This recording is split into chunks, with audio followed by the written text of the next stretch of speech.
Lenovo IdeaPad Flex 3 laptop. Lenovo Flex 3 laptop. इस laptop को booting का क्या तरीक़ाकार है, ये बूटिंग का तरीक़ाकार आज मैं आपको समझाऊंगा। अक्सर लोग F1, F12 और F2 कीज़ की मदद लेते हैं, लेकिन ये इन कीज़ की मदद से बूट नहीं होगा।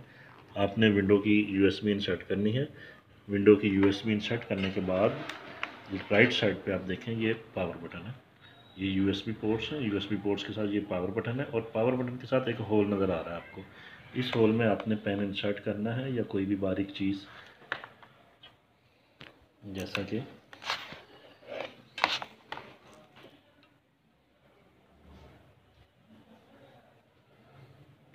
देखिए, ये इसमें पावर आ चुकी है। पावर आते साथ ही इधर बूट मेन्यू भी शो हो जाएगा। ये बूट मेन्यू शो हो रहा है। बूट मेन्यू से आपने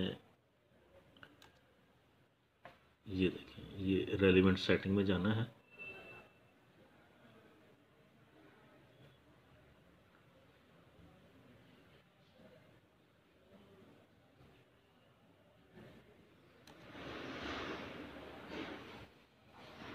ये विंडोज 7 की फाइलें लोड होना शुरू हो गई हैं।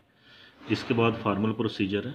जिस तरह आप विंडो फार्मल तरीके से करते हैं, उसी तरीके से आप विंडो इंस्टॉल कर सकते हैं। थैंक यू, शुक्रिया, अल्लाह हाफ़िज़।